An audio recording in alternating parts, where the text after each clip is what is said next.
I never thought I would live to be so old that my back would be constantly aching and my thoughts would be clearer than when I was younger. 77 years old. At my age, many people have long since sat in rocking chairs, knitting scarves for grandchildren and watching endless soap operas. But not Eleanor Baxter. Every morning I wake up at 5:30. It's become a habit over the years. My bedroom faces east, and the first rays of sunlight always come through the curtains, painting fanciful patterns on the wall. I get up, take a shower, and do some light exercises. My doctor insists that it prolongs life. Breakfast is strictly on schedule. Black coffee without sugar, avocado toast, sometimes a poached egg. Then the driver takes me to Baxter Printing. My printing company is not just a business. It is my life, my brainchild that I have nurtured and nurtured for 43 years. It all started with a single printing press in the garage of my and Harold's house. He laughed at my hobby at the time and said it was a fad that would soon pass. Harold was a good man, but completely unable to see things in perspective. When I got my first big order to print advertising booklets for a local department store, he was amazed. And when a year later we had to rent a small office space because our garage could no longer accommodate the equipment, Harold finally admitted that I was right. Now Baxter Printing occupies an entire 3-story building in the Enterprise Business District. We employ 47 people, including designers, printers, managers, and administrative staff.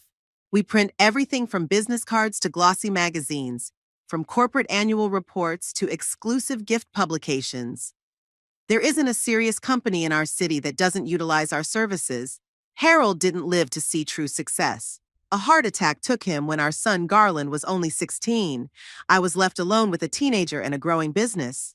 A lot of people thought I'd break down, sell the business, and find a quiet job. But they didn't know Eleanor Baxter. I worked 12 hours a day, sleeping sometimes right in the office on a cot I kept in the closet. Garland was left to his own devices more than he should have been. I tried to make up for it with money-expensive clothes, the latest electronics, a car for my 18th birthday. I thought it was my way of showing love. Now I realize I was wrong. The mistakes of his upbringing became obvious when Garland went to college. He chose finance, the most practical major, as he put it. Not because he loved numbers or economics, but because it pays better. The first year, he called me mostly when he ran out of money. I sent no questions asked. Business was booming. I could afford it, and most importantly, I was gnawed with guilt for not being there for him growing up. When Garland brought Daphne home for Christmas vacation, I immediately sensed something wrong. She was beautiful, intelligent, and utterly calculating. Her cold eyes glided appraisingly over the interior of my house, lingering on antique clocks and paintings.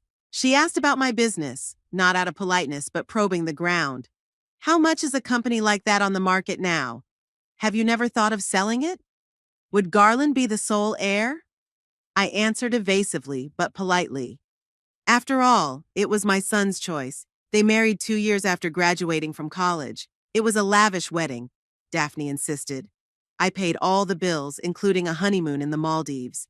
Garland had taken a job at an investment firm by then, but his salary wouldn't be enough to cover the expenses. I'd hoped our relationship would warm up after the wedding, but the opposite happened. The visits became less frequent, the calls shorter. Daphne started a career as a real estate agent. Turns out she had a talent for sales. She had a knack for convincing people that they wanted this exact house, in this exact neighborhood, and for this exact price. Soon, she and Garland were making decent money. Not as much as me, but enough to live comfortably. They rented a nice apartment downtown, drove new cars, and vacationed abroad. When Prue, my first and only granddaughter, was born, I was over the moon. I finally had someone in my life who was worth taking time away from work for. I visited them every weekend, bringing gifts, offering to babysit so that the young parents could get away together. Daphne was reluctant, but accepted the help. She needed to rebuild her career after her maternity leave. Garland seemed content with this state of affairs. Over the years, Prue became more and more like me, not in appearance, but in character, just as stubborn, observant, sharp-witted. Daphne found it irritating. When the girl turned 7, Daphne began a campaign to limit my influence. We know how to raise our daughter ourselves. You shouldn't bring her so many presents. It spoils the child. We have our own methods. Don't interfere. Garland, as always, stood by his wife's side. By then, Baxter Printing had become one of the most successful businesses in the enterprise. I was hiring the best people, introducing new technology, expanding my client base. Reed Garraway, my manager, was a real godsend, responsible, proactive, and business savvy. Thanks to him, I could sometimes afford a vacation or a weekend. But I always made the important decisions myself. Relations with my son and daughter-in-law were getting cooler and cooler. We only saw each other on big holidays or family events. Prue, now 12, was clearly suffering from this situation. She adored her Grandma Ellie, as she called me, and didn't understand why we saw each other so infrequently.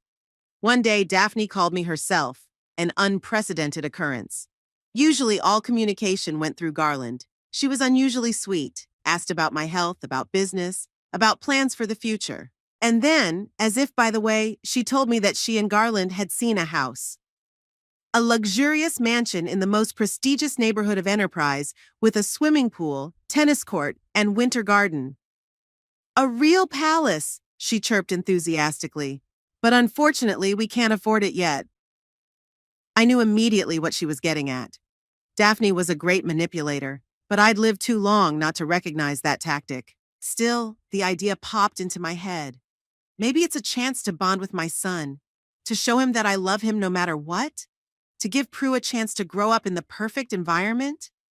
I asked Daphne to send me information about the house. She did so the same day, a 20-page booklet with professional photos and detailed descriptions. The house was indeed impressive, two-story Victorian style with columns and a spacious veranda. 6 bedrooms, 5 bathrooms, study, library, huge studio kitchen, backyard with landscaping, a garage for 3 cars, and it's priced in the 7 figures. I contacted Mort Stafford, my longtime friend and attorney. I've known him since high school, and I trust him like I trust myself. He has helped me with all of my business legal matters. And now I wanted him to advise me on a real estate purchase. Mort, as always, was extremely frank. Ellie, are you sure you want to do this? You've done more than enough for them already. Garland's a grown man. Let him earn his own money for his own place. I explained that this wasn't about Garland or Daphne. It was about Prue. I wanted my granddaughter to have the best of everything. And then, it would be an investment.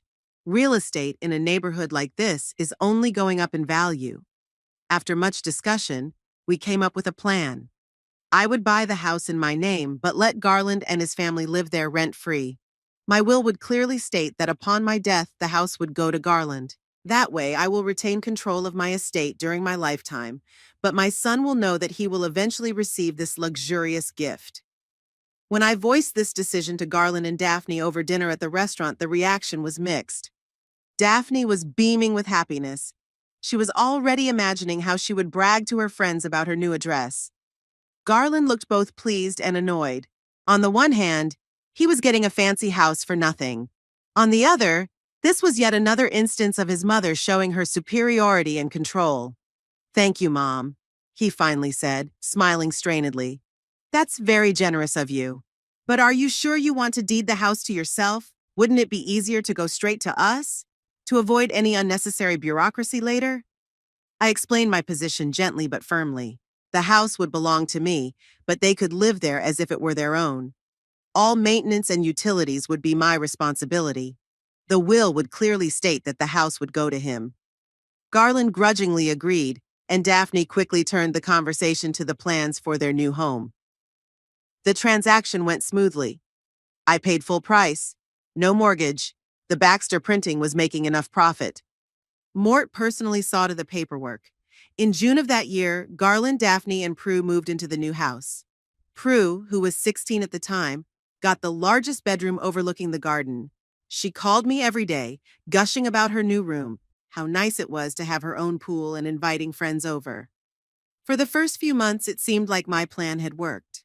Garland called more often, invited me to dinners, even consulted with me about investments.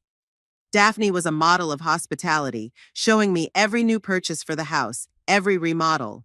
I delighted in looking at the happy face of Prue, who could finally communicate with her grandmother unhindered. But the euphoria didn't last long. Gradually, old resentments and grievances began to surface. Garland increasingly insinuated that I was too controlling of their lives. Daphne complained that I was setting my own rules in their house, though I only occasionally made remarks about particularly extravagant spending. Mom, you gave us this house, didn't you? So why do you keep interfering with how we furnish it? Garland said after I questioned the need to replace perfectly serviceable kitchen appliances with new ones twice as expensive. I didn't give you a house, Garland. I let you live in my house for free. There's a difference, I replied calmly. What difference does it make? It will be ours anyway. Afterwards. He paused, realizing he'd said too much. After I'm dead, you mean? Take your time, son. I'm not going to die yet. After that conversation, our relationship cooled again. Dinner invitations became less frequent. When I came over, Garland was often busy at work, and Daphne would find an excuse to leave. Only Prue was always genuinely happy to see me. She grew into a beautiful, intelligent girl who, to her parents' displeasure, often consulted me on important matters. As the years passed, I continued to run Baxter Printing, although many in my position would have retired long ago. Business was my passion, my raison d'être. I introduced new technologies, expanded my services, found new clients. Reed was indispensable. He made the day-to-day operations run smoothly while I dealt with strategic issues. Garland and Daphne, meanwhile, were turning the house into a palace. Without my knowledge or consent, they'd undertaken a huge renovation. They'd torn down several walls to enlarge the living room, completely remodeled the bathrooms, replaced the parquet with marble in the hallway. The bills I was paying were mounting. When I tried to discuss it with Garland, he accused me of being stingy. You've got money to spare and you're counting every dime we spend on the house. A house that will still be ours. It's my money, Garland. I earned it with my labor. And as long as I live, I'll decide what I spend it on. Prue graduated from college and got a job in customer service for a large company. She could have worked at Baxter Printing. I offered it to her more than once, but Garland and Daphne were adamantly opposed. She should make her career on her own, not by proxy, Daphne said, though I suspected the real reason was something else. They were afraid of my influence over their daughter. Despite her parents' resistance, Prue often stopped by my house after work. We drank tea, discussed books, movies, world events. She was the only bright spot in my relationship with my son's family. Sometimes she would talk about the situation at home, how the parents argued over money, how Daphne demanded more and more expensive things, how Garland snapped at his daughter when he had problems at work. Grandma Ellie, sometimes I think you're the only normal person in our family, she once said. Daddy and Mommy only talk about money, status, what people will say, and you talk about what's really important, feelings, the meaning of life, finding your calling. Those words touched me to the core. Maybe I had done something right after all. Maybe my granddaughter grew up different from her parents. On my 70th birthday, Garland and Daphne threw a big reception at their house. All the important people of the city were invited. Politicians, businessmen, public figures. Daphne shone as a hostess, showing the guests luxurious interiors, bragging about the antique furniture and art collection, which they began to collect. Garland talked about his successes in investing, new clients, promising projects. I sat at the head of the table, accepting congratulations and gifts, smiling and thanking.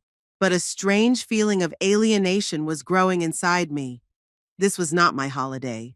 It was their performance, in which I was given the role of an honorable exhibit. Look at what a successful mother-father-in-law we have. She created a business from scratch. She's still working in her 70s. After that evening, I began to visit Garland and Daphne's house less often. They didn't mind. They even seemed to feel better without my presence. Prue still came to see me, but now secretly, without letting my parents know. They're not going to be happy anyway, so why make them nervous? She said. I continued to pay all the bills related to the house, taxes, utilities, repairs. The amounts were growing every month. Daphne was constantly remodeling, updating, improving. Garland silently supported his wife, sometimes calling me only to inform me of new expenses. Deep down, I knew I'd made a mistake. My generous gesture had brought no love, respect, or gratitude. On the contrary, it reinforced the worst character traits of my son and his wife: greed, ingratitude, and a sense of superiority. But I didn't know how to remedy the situation without hurting Prue, who considered this house her home. It had been 7 years since I'd bought the house for Garland and his family. 7 years full of disappointments, but also little joys, mostly related to Prue. My granddaughter has grown into an amazing young woman. She's 23 now, graduated from college with a degree in communications, and works in customer service for some technology company. Not the most distinguished career, but Prue assures me it's temporary. She has plans, ambitions, dreams, all the things I never got to instill in her father. We see each other about once every 2 weeks. Usually she comes over to my house after work. I cook dinner.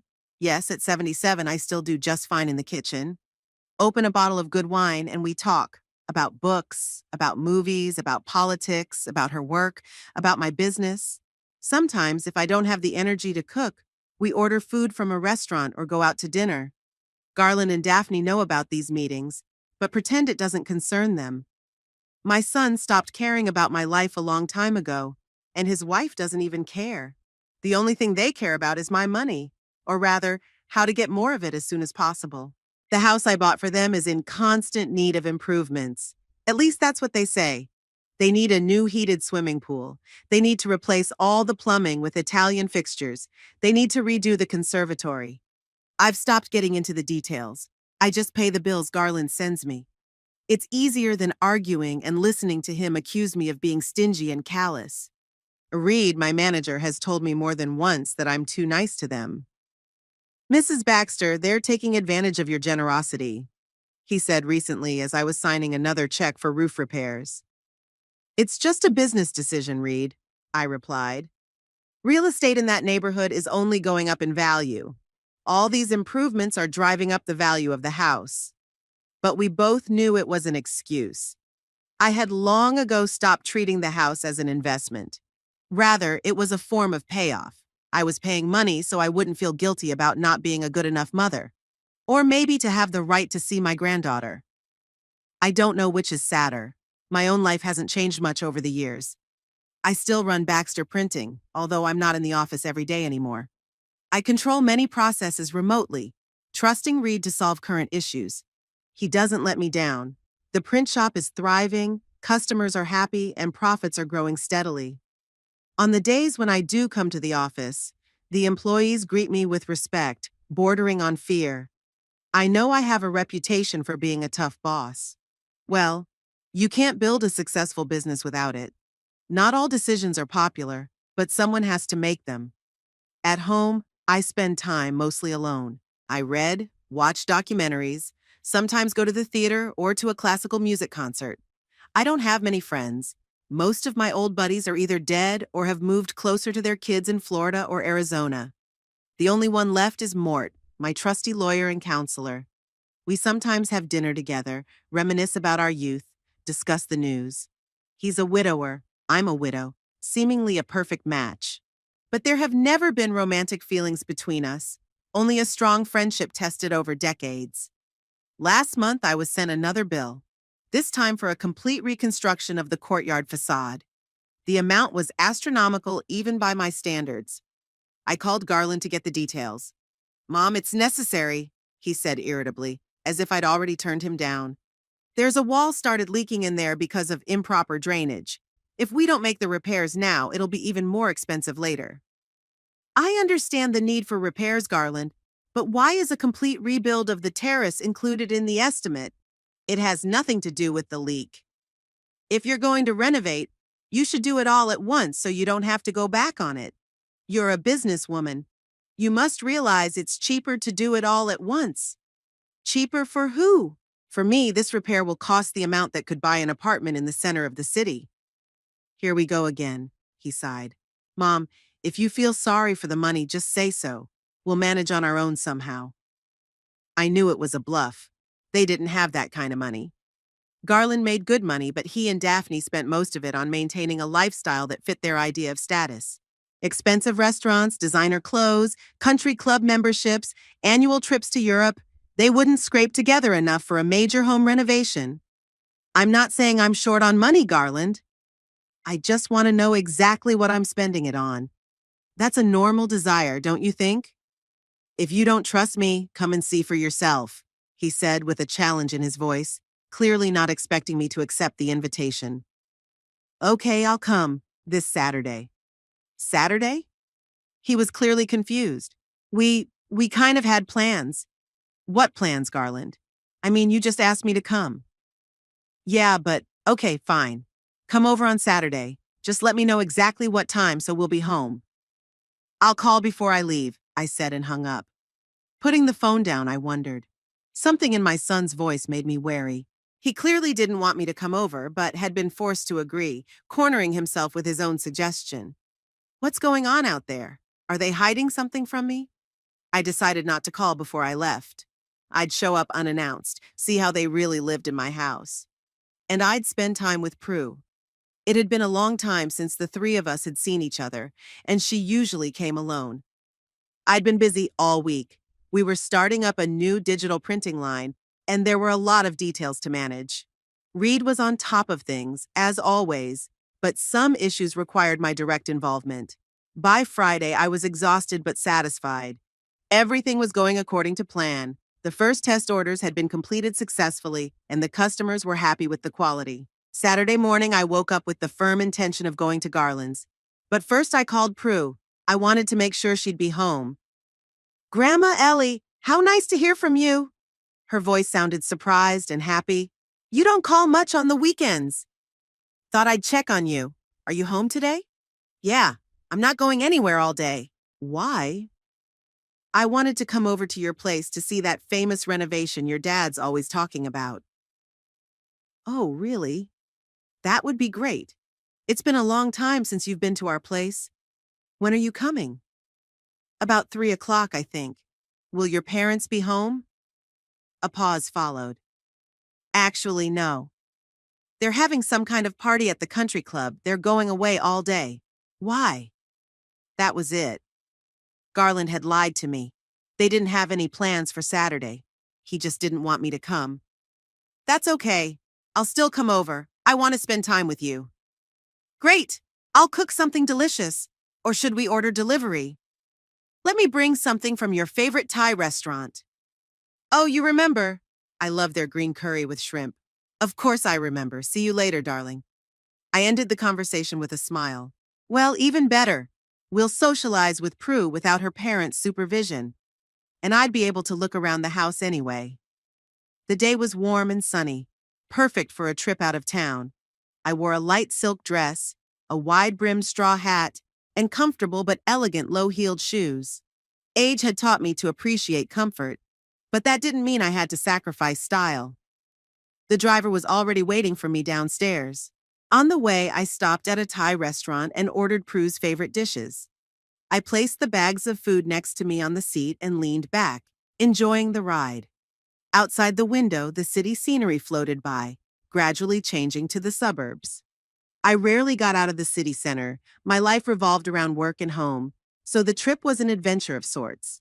When we pulled into the neighborhood where Garland lived, I couldn't help but admire it. The neighborhood breathed wealth and prosperity.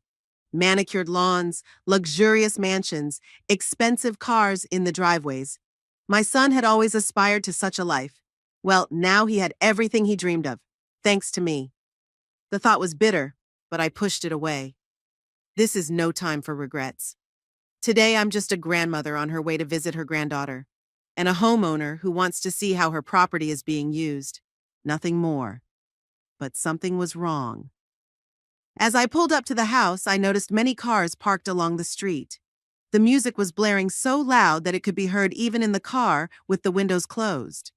There was obviously some kind of party going on at the house. The driver stopped at the gate of the mansion. I asked him to wait. I didn't know how long I'd be inside. I got out of the car, grabbed the bags of food, and headed toward the house. With each step down the driveway, the music grew louder and louder, adding the sounds of laughter, conversations, and clinking glasses. What's going on? Prue had said her parents were going to a country club instead of having a party at home.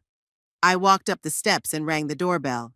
No one answered, not surprising with all the noise. I rang again, longer, and knocked for good measure. Finally, the door opened, and Garland appeared on the doorstep, wearing an expensive suit, a glass of champagne in his hand, clearly surprised and not particularly happy to see me. Mom? His face reflected first surprise, then annoyance. What are you doing here? I told you I was coming today. We made a deal, remember? Yeah, but he looked over his shoulder as if looking for support or an excuse. You didn't tell me exactly what time you were coming. I called Prue this morning. She said you and Daphne were supposed to be at the country club. Garland frowned. We had a change of plans. We decided to have a small reception for my business associates. You see, it's not a very convenient time for a visit. Not very convenient? I felt a wave of anger rising in me. I've come to my own home, Garland. To a house I bought and pay all the bills for. And you're telling me this is an inconvenient time? His face turned purple. Are you starting that again? Yes, it's technically your house. But we live here. We have our own lives, our own plans. You can't just barge in unannounced. Breaking in? In your own home? I was stunned. Garland, what is going on with you? When did you become so... Like what, Mom? Finish your sentence. Ungrateful? Heartless? Go ahead, say it. You always thought I wasn't good enough, not successful enough. All my life I've been in your shadow, the great Eleanor Baxter, Businesswoman of the Year, the most successful woman on Enterprise. His voice caught the attention of the guests, as a few people in evening gowns looked out into the lobby with curiosity. I spotted Daphne among them, who immediately disappeared back into the living room when she saw me. Garland, I don't want to make a scene in front of your guests. I just wanted to spend time with Prue and look at the renovations you keep talking about. Prue's not home, he retorted. She's gone to a friend's house. And as for the renovations, yes, they're well underway, and it's costing money. A lot of money. With those words, he pulled a folded piece of paper from the inside pocket of his jacket and held it out to me. It was an invoice from the construction company for an amount that took my breath away. What is this? We didn't discuss such expenses. We don't discuss much at all these days, Mom. You just send money and think you've done your duty as a mother. That's not fair, Garland. I've always been there for you when you needed me. Around? He grinned bitterly. You've been around your print shop, with your customers, with your employees, with your papers, but not with me. Never with me. I felt tears come to my eyes, but held back. I didn't want to cry on the doorstep of my own home. I did the best I could, Garland. I was alone. I had to provide for both of us. And now you need to provide for this house. He waved the bill in front of my face. Or maybe you'll finally admit that the house has been ours, in fact, for a long time and reissue it to us. Then we'll pay all the costs ourselves. You know very well you don't have that kind of money, Garland. You live beyond your means. You always have. But you have. You're swimming in money, living in luxury, and we have to scrounge around begging you for every dime. I couldn't believe my ears. Begging? They lived in one of the most expensive houses in town, paid for entirely by me, never paid a dime for utilities, taxes, insurance, and he dares talk about scrounging? Garland, you're being unfair. I've given you everything I could. Except your time and attention. He folded the bill and slipped it back into his pocket. You know what, Mom? If you want to come into this house tonight, pay first, and then I'll let you in. I froze, not believing my ears. My son was demanding payment from me to enter my own house? What did you say? You heard me. Pay first, for the renovations, for the new furniture, for everything we've planned. And then you're welcome. In the meantime, I'm sorry. We have company. He started to close the door, but I stopped it with my hand. Wait, where's Prue? You said she's at a friend's house? But she promised she'd be home. We agreed to meet up. She changed plans. Garland didn't look me in the eye. You know how it is with young people. Fickle, unreliable. You and her are alike in that. I don't believe you. Let me talk to her. She's not here, Mom, and she won't be until tonight. So why don't you come back another time? Or will you pay the bill right away and we'll forget this unpleasant conversation? Daphne appeared beside him, showing support for her husband with her whole appearance. Her cold gaze slid over me like a nuisance. Eleanor, we have important guests, potential clients of Garland's. You don't want to ruin his deal, do you? I want to see my granddaughter, I said firmly. And I want to see the house you're demanding such sums to repair. Prue really isn't home, Daphne smiled a fake smile. And as for the repairs, we can send you pictures, or set up a video call, at a more appropriate time, of course. I felt like I'd been kicked in the butt. They were acting like full-fledged hosts, and I was an unwelcome guest, a nuisance in their perfect life. You're forgetting who I am, I said quietly but firmly. I'm not just your mother or mother-in-law, I am the owner of this house. And if you keep this up, I may renegotiate our arrangements. Threatening us, Mother? Garland grinned, but fear flashed in his eyes. What are you going to do? Throw us out on the street? I can imagine the headlines. Ruthless businesswoman throws son out of home. That wouldn't be good for the reputation of Baxter Printing, don't you think? Daphne put a hand on his shoulder as if restraining him. Garland, don't. Eleanor just picked a bad time to visit. We're all a little worked up about the guests. Let's discuss it later, okay? I looked at both of them and saw nothing but falseness. Garland, my son, flesh of my flesh, had become a stranger, a man who stood on the doorstep of my own home and demanded money from me to enter. A man who may have even lied to me about the whereabouts of my granddaughter. You know what? You don't have to. I straightened proudly, clutching the bags of food I'd brought for Prue. I won't interfere with your party. Tell Prue when she gets back that I stopped by, and that I brought her favorite curry. With those words, I held out the bags to Garland, but he didn't take them, so I had to set them on the porch. One more thing, Garland, I added, already turning to leave. Don't send me any more bills, not for repairs or anything else. I won't pay any more. I didn't look back as I walked down the steps. I didn't want to see the look on their faces.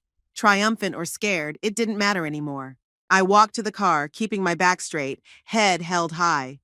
It wasn't until I was inside the car that I let myself exhale. Where to now, ma'am? The driver asked. Home, I replied shortly. And turn the music up, please. On the way home, I didn't cry. I didn't scream. Didn't throw a tantrum. I just stared out the window and thought about how Garland and I had come to this. When had my little boy, who had held me so tightly in his arms, turned into this cold, calculating man? Was it my fault? Maybe if I'd spent more time with him, if I hadn't been so consumed with work. But that's all in the past. You can't change what's already happened. You can only decide what to do next. When we pulled up to my house, modest compared to Garland's mansion, but cozy and all mine, I had already made my decision. I went up to the apartment, kicked off my shoes, took off my hat, and poured myself a glass of red wine. I took a big sip, feeling the warmth spreading through my body. Then she went to the window and took a long look at the city below. The lights were beginning to come on. Evening was coming. The Enterprise was getting ready for the night. I took my time. I showered first, washing off not only the dust of the road, but what seemed to be all the negativity of the day. Then I put on a homemade suit, comfortable but elegant. I prepared a light dinner, a salad of fresh vegetables and a piece of baked fish. She ate slowly, enjoying the peace and quiet of her home. Only then did she pick up the telephone and dial the number she knew by heart. Mort Stafford here. My old friend's voice sounded as confident and calm as it had 40 years ago when we first met. Mort, this is Eleanor. I apologize for calling on your day off. Ellie, there was a smile in his voice. I'll always have time for you, you know that. Did something happen? Yes, something's come up. I took a deep breath. I need to revise my will, and the deeds to the Garland house. A pause followed. Mort wasn't just my lawyer, he was my friend who knew the entire history of my relationship with my son. I see, he said finally. What happened? It's a long story. I'd rather discuss it in person. Of course. Would you like me to come to your place? If it's not too much trouble. Not at all. I'll be there in 30 minutes. Thanks, Mort. I'll make coffee. I hung up the phone and felt strangely relieved. The decision had been made. Now all that was left to do was act. While I waited for Mort, I thought about Prue. Where had she really been today? Was she really at a friend's house, as Garland had claimed? Or had he lied to me and she'd been home, maybe even heard our conversation? I needed to contact her, make sure she was okay. But that's later. Legal matters needed to be sorted out first. I brewed coffee, strong, flavorful, just the way Mort liked it. I got a bottle of good cognac from the bar. A little alcohol wouldn't hurt on a night like this. I set the cups and glasses on the coffee table in the living room. The doorbell rang exactly 30 minutes later. Mort was always punctual. I opened the door and saw my old friend. Tall, thin, with gray hair and shrewd eyes. Despite the day off, he was wearing a suit, though no tie. Ellie. He hugged me lightly in greeting. You look tired. It's been a long day, I smiled, letting him into the apartment. Thanks for coming on such short notice. Any time for you. He walked into the living room and sat in the chair that was tacitly considered his. Mort was often at my house on business and friendship matters. So what happened with Garland this time? I poured coffee into cups, added a little milk to mine, to his. No, he always drank black. Then I poured some brandy into the glasses and sat down across from him. He wouldn't let me in the house, I said bluntly. Into the house I bought, the one I pay all the bills for. Said, pay first and then I'll let you in. Mort raised his eyebrows. Really? And what caused such a reaction? They threw some kind of party. For Garland's business associates, he said. I showed up unannounced. I wanted to see Prue and see what my money was being used for. Garland was furious. Said I was controlling their lives, that they were begging from me. Mort shook his head. Astonishing ingratitude. That's not all. He charged me a bill for some new repairs, a huge sum we hadn't even discussed, and hinted that if I didn't pay it, I might not even try to enter the house. Into your own house, Mort sipped his coffee. Legally, that's absurd, you realize. You're the full owner. You can go in there anytime you want. We can get the police involved if we have to. I don't want to bring it to that, Mort. I don't want a public scandal, but I don't intend to go on like this either. What do you want to do? I took a sip of brandy, feeling a hot wave roll down my throat. I want to change the will, to exclude the house from Garland's inheritance. Mort nodded as if he'd expected that. That is possible. The house belongs to you completely. You can dispose of it as you see fit. But what do you plan to do with it? Haven't decided yet. Maybe sell it. Maybe give it to charity. Maybe leave it to Prue, if she's not like her parents. What about a stake in the business? You said you wanted to leave him a controlling interest in Baxter Printing. That needs to be reconsidered, too. I shook my head. I can't trust him with my life's work. He'll ruin it in a couple years, sell it off piecemeal, dissolve the team I've spent decades assembling. Ellie, Mort looked at me carefully. Are you sure you're not making this decision on emotion? What happened today is certainly outrageous, but maybe you should cool down a bit before taking such drastic measures. I'm not being heated, Mort. I met his gaze. Today's incident is just the last straw.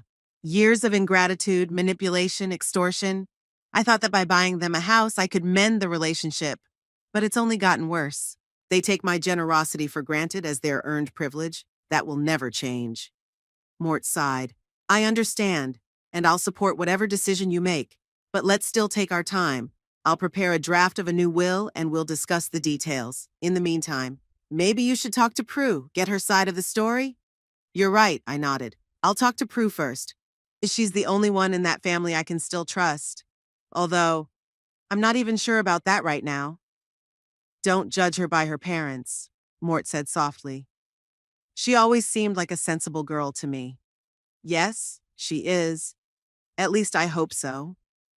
We talked with Mort for a long time more, about the legalities, the possible ramifications, the different options. He was, as always, judicious and fair, not taking sides unconditionally, not even mine. That's why I appreciated him, for his ability to see the situation objectively. When he left, promising to contact me in a couple of days with the finished documents, I was alone in my quiet apartment. Fatigue came over me like a heavy blanket. But despite all the day's turmoil, I felt strangely relieved. It was as if I had gotten rid of a weight I had been carrying for years. I no longer had to endure Garland's ingratitude. I didn't have to pay for his lavish life. I didn't have to pretend everything was okay when it was really, really not okay. I was free. And that freedom, though bitter, was a real relief. I woke up early as usual. The habit of getting up at 5:30 doesn't fade with age, only strengthens. The sun was barely beginning to rise above the horizon, coloring the sky a soft pink. A new day, a new beginning. Yesterday's conversation with Mort had left me feeling determined. I lay awake long into the night replaying the scene outside Garland's house, his words, the look on his face. "Pay first and then I'll let you in." The phrase echoed in my head, causing almost physical pain. How could my own son say such a thing? But the morning brought clarity. I was no longer angry, no longer feeling resentment or frustration. I just knew what needed to be done, and I was ready to act. After breakfast, I called Mort. "Good morning, Ellie." His voice sounded cheerful despite the early hour. "Are you all right?" "Quite," I replied. "And I've made my decision. I don't want to wait, Mort. I want to formally revoke permission for Garland and his family to live in my house. Today." A pause followed. "Are you sure?" "It's a serious step." "Absolutely sure. After yesterday, I can't let them keep acting like this. This is my house, my property. I have every right to decide who lives in it." "Legally, you're right," Mort sighed. "I'll have all the paperwork ready. But Ellie, you need to be prepared for the possibility that they won't want to move out voluntarily. There could be problems." "I know, and I'm prepared for that. We'll go to court if we have to." "Good. I'll get on it right away. We'll need your signature and notarization. Can you be at my office by noon?" "Sure. I will." I hung up the phone and felt strangely calm. The decision had been made, there was no turning back, and I was okay with that. I spent the morning organizing my papers and my thoughts. I went through all the paperwork associated with the house, the deed, the insurance, the tax returns. Everything was in my name, no legal hitches for Garland. The house belonged to me and only me. A driver picked me up at 11:30, and by noon I was in Mort's office, a small but elegant space in the Enterprise Business District. The receptionist, a young woman almost the same age as Prue, ushered me directly into the office. Mort stood up from behind his desk, greeting me. "Ellie, everything is ready. I've prepared the official notice of revocation of the residence permit. It's as legally correct as possible." He handed me the document, a few pages of legal text written in dry, formal language. I ran my eyes over the main points. The gist of it was simple. As the property owner, I was revoking the permission I'd previously given to Garland Baxter, Daphne Baxter, and Prudence Baxter to live rent-free in the house I owned at the address listed. "Prue too?" I raised my eyes to Mort. "Do we need to include her?" "Legally, yes. She lives there as part of the family. But we can make a caveat if you'd like." I hesitated. Prue wasn't to blame for her parents' actions, but if I made an exception for her, it could create more complications. "We'll leave it as it is," I finally decided, "but I'll talk to her separately." "Explain the situation." "Good," Mort nodded. "Now for the timeline. By law, we have to give them a reasonable period of time to evict them, usually 30 days. But given the circumstances and the fact that they're living there for free, the court can shorten that time frame." 30 days, I shook my head. They could do anything in that time. Deface the property, take out valuables. "I understand your concerns. There is the possibility of requesting a restraining order against interior alterations and removal of property while the case is pending. Given yesterday's incident and the fact that you were effectively unable to get into your own home, we have grounds for such a request." "Let's do it." Mort nodded and made a note in his notebook. "I'll prepare all the necessary paperwork. In the meantime, sign the notice." I took the pen and signed my name on all copies of the document. Each stroke felt like a small victory, regaining control of my life and property. "What's next?" I asked, setting the pen aside. "I will now formally serve this notice on Garland and Daphne. As your attorney, I can do it in person. It's best if you don't come with me. Less emotion, less chance of conflict." "Agreed. When do you plan to do it?" "Right now, if you don't mind. The sooner we start the process, the better." "I don't mind. But be prepared for a scandal, Mort. They won't take it quietly." "Don't worry, Ellie. I've seen many different reactions in my practice. I can handle this one." We walked out of the office together. Mort got in his car. I got in mine. We agreed that he would call me right after his meeting with Garland and Daphne. When I got home, I couldn't find a place to go. I went from room to room, adjusting my already perfectly arranged things, looking out the window at the city below. Finally, the phone rang. Ellie. Mort's voice sounded strained. I handed in the notice. And how did they react? Let's just say, not very well. Garland was furious. First, he didn't even want to take the paperwork. Then he threatened to sue you for various things, most of which are legally meaningless. Daphne was more restrained, but I guess she's just better at controlling her emotions. Anne Prue? Was she home? No, she wasn't, just Garland and Daphne. Did they agree to move out? Number Garland explicitly stated that he wasn't going anywhere. Said they actually owned the house, that all the improvements and repairs were done with their money, which we know isn't true. That's what I thought. I sighed. What now? I've already filed a motion for a restraining order and temporary sealing of the house until the court decides. Given your status in the city and my connections in legal circles, I think we'll get a judge's decision today or tomorrow. Sealing the house? Does that mean they can't get in there? Not exactly. They'll be able to take personal necessities, but they won't be able to live there until the court decides. In effect, it's a temporary eviction with continued access to personal property under the supervision of bailiffs. I see. And when might that happen? With any luck tomorrow. I'm using all my contacts. Thank you, Mort. You're on top of your game, as always. You're welcome, Ellie. Just be prepared that Garland might try to contact you directly. He's been very angry. I can handle it, I said firmly. This isn't the first time my son has been angry with me. After talking to Mort, I decided to get to work, the best way to take my mind off my troubling thoughts. I called Reed to inquire about current affairs at the print shop. Everything's under control, Mrs. Baxter, he assured me. The new digital printing line is running great. Customers are happy with the quality. Crestview Industries has signed a contract for all of next year. That's a big success. That's great, Reed. I knew I could count on you. If you'd like, I can email you the reports, or I can drop off the documents in person. Email will suffice. I'm not sure I can make it to the office in the next few days. I have personal matters that need attention. Of course, Mrs. Baxter, I'll get everything ready. The rest of the day passed in relative calm. I went over the reports Reed had sent, answered emails, and made notes for future projects. Work had always been my refuge, my way of coping with life's difficulties.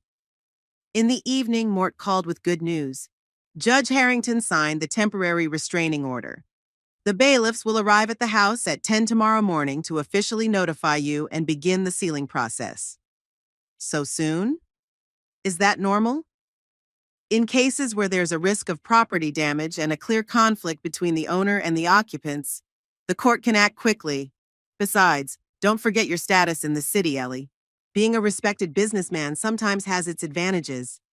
Thank you, Mort. Will you be there tomorrow? I will. As your attorney, I have to be present for all official proceedings. Good. Keep me posted. I went to bed with a heavy heart. Despite the certainty of doing the right thing, it pained me to think that my son, my flesh and blood, would be evicted from the house, even if only temporarily, even if only on merit. A mother's heart never ceases to ache, even when reason realizes the need for drastic measures. In the morning, I was awakened by the ringing of the telephone. It was only 7:30. Mort was calling, his voice sounding worried. Ellie, we have a problem. Garland somehow found out about the judge's ruling. He called me just now, threatening me with all sorts of lawsuits and a public scandal. Said he wouldn't let his family be thrown out on the street. He's always had a flair for the dramatic, I sighed. But they have money for rented accommodation and you know it. They won't end up on the street. Of course. But Garland is clearly set on confrontation. I've asked to beef up the bailiff team just in case. Do you think he might put up physical resistance? I don't think it will come to that, but it's better to be safe.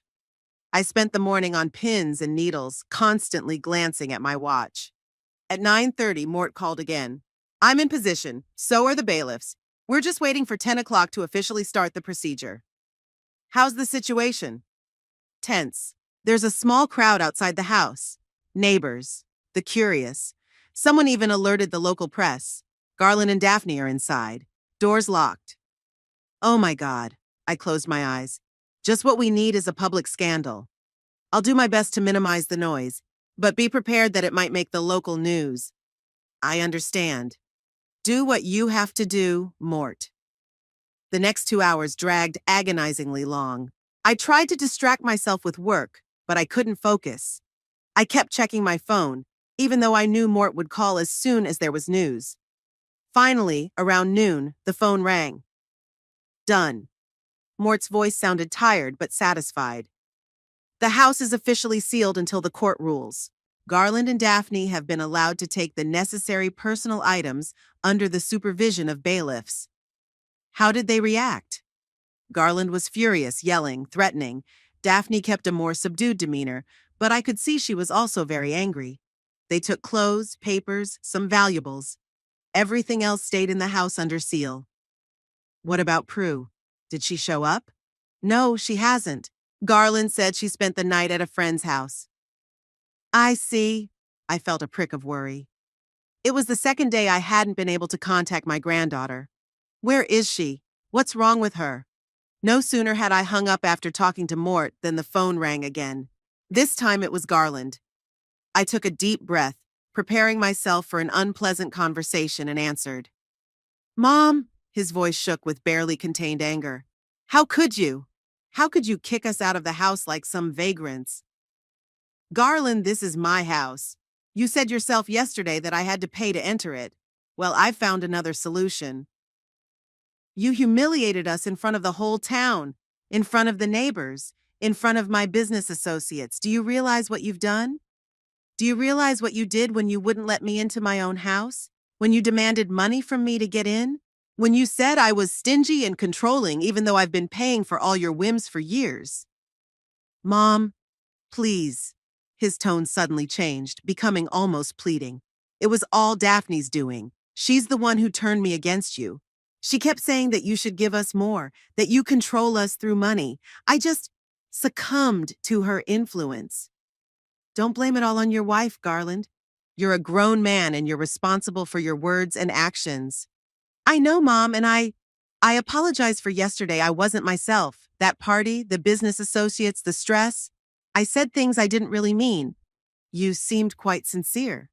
It was a mistake, a stupid, terrible mistake. Please, Mom, help us. Cancel this stupid eviction.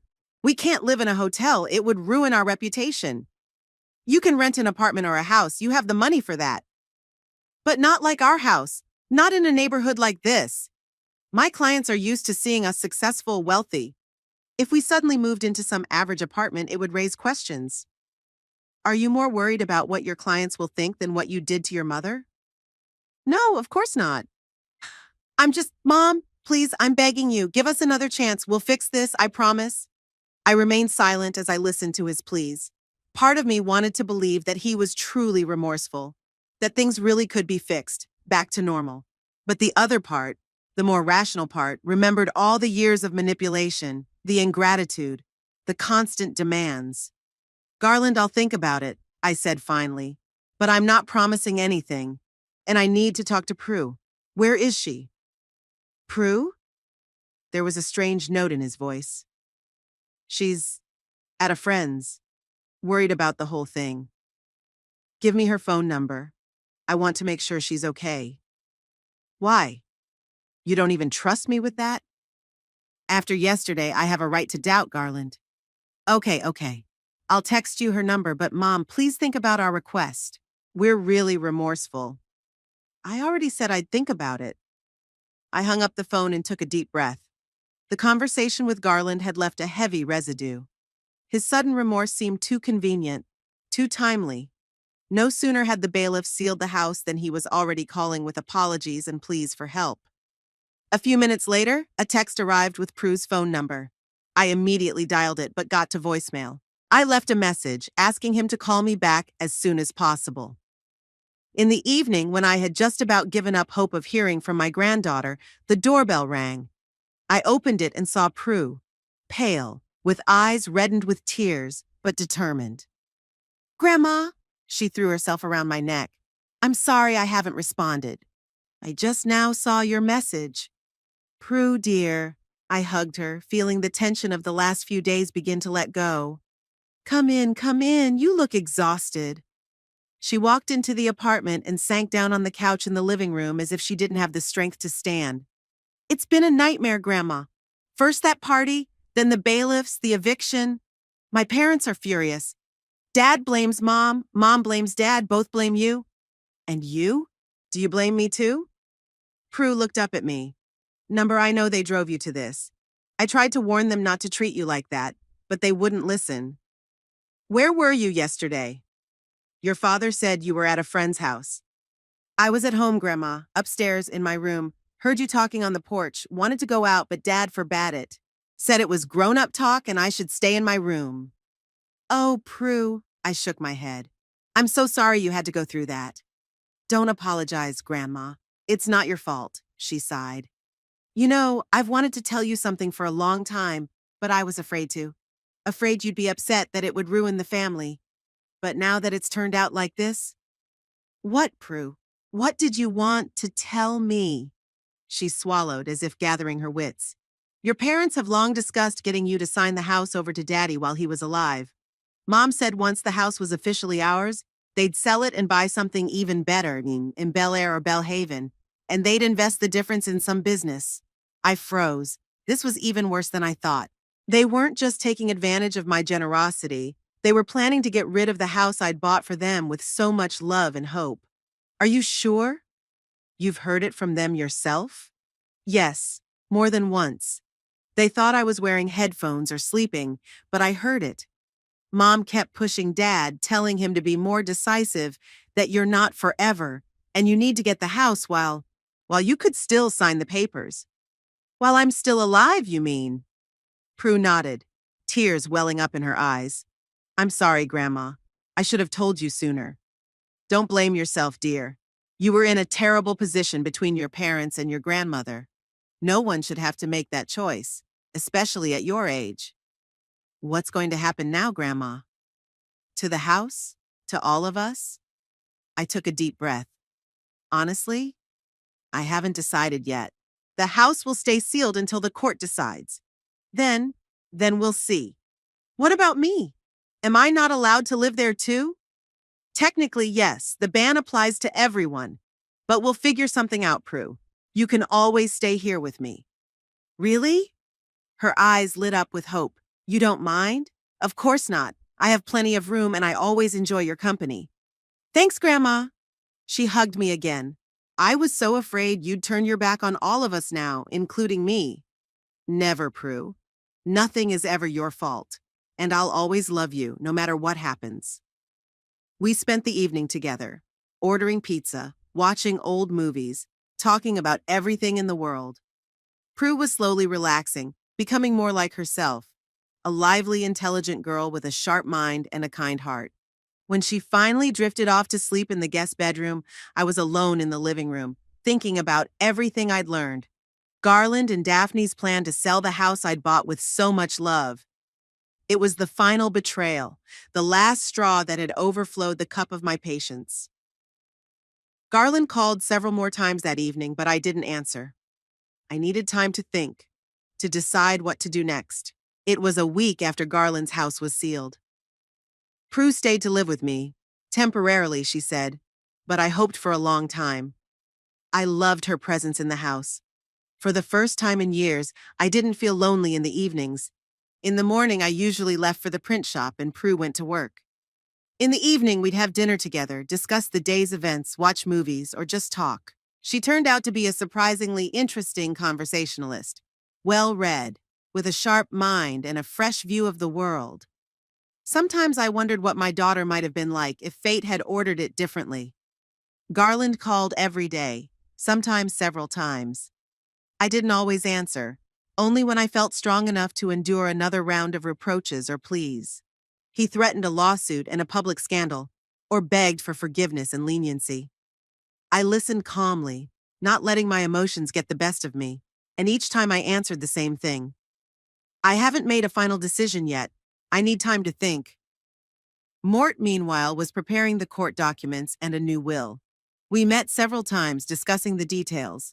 In the new version, the house and controlling interest in Baxter Printing would pass not to Garland, but to a charitable foundation I'd set up to support young entrepreneurs, especially women trying to start their own businesses. For Prue, I was leaving a certain amount for education and living expenses, as well as a small stake in the business if she wanted to get involved. For Garland and Daphne, nothing. Are you sure you want your son completely out of the will? Mort asked during our last meeting. That could lead to a challenge to the will after you die. Let him contest it, I replied firmly. You said yourself that with the right paperwork, his chances of winning such a suit are slim to none. That's true, especially if we document all the circumstances in detail, including his behavior, his refusal to let you into his own home, and so on. But still, Ellie, aren't you afraid you'll regret this decision later? I hesitated. Maybe. But I know for a fact that I'll regret it if I leave him my business and watch him destroy what I've spent a lifetime building. No, Mort. My decision is final. Good. I'll have the paperwork ready for you to sign. The day I was supposed to sign the new will, the unexpected happened. I had just gotten back from the print shop. Prue hadn't gotten home from work yet. I took off my shoes, poured myself a cup of tea, and was about to get some rest before visiting Mort when the doorbell rang. When I opened it, I saw Garland, unshaven, red-eyed, in a rumpled suit. He looked like he hadn't slept in days. Mom, his voice trembled. Can I come in? We need to talk. I silently stepped aside, letting him into the apartment. He walked into the living room and sank into a chair, hunched over and wrapped his arms around his head. You look terrible, I remarked, sitting down across from him. What happened? Everything happened, Mom. He looked up at me, eyes full of tears. Daphne's gone. Took her stuff from the hotel and went to her sister's in Portland. Said she couldn't live like that. No status, no position in society. Clients started refusing my services and word of the eviction spread all over town. And now Prue. She won't even return my calls. Prue lives here, I said calmly. I thought you knew. Here? He looked surprised. All this time she's been with you? Why didn't she tell me? Perhaps because you forbade her to leave the room when I came to visit you, or because you and Daphne were planning to sell the house I bought for you. He shuddered. How did you? Prue told me everything, Garland. About your plans to get me to sign the house over to you so you could sell it later. About how Daphne said you had to make it while I was still alive. Mom, that's not true. I mean, it's not exactly like that. Yes, Daphne said something like that, but I never agreed with her. It was her idea, not mine. But you didn't disagree, did you? I looked him straight in the eye. Didn't tell your wife it was wrong, disrespectful to the mother who gave you a roof over your head. He lowered his gaze. Yeah, I don't know what to say, Mom. It's all gone wrong. First, those endless repairs Daphne demanded. Then her ideas about getting the house all to herself. I just went with the flow, letting her lead me. You're a grown man, Garland, father of a family. You're supposed to have your own opinion, your own position. I know. He covered his face with his hands and his shoulders shook with sobs. I've ruined everything, Mom. Ruined everything. My marriage is cracking at the seams. My daughter won't talk to me. My clients are leaving. My house is gone. I've lost everything. And it's my fault.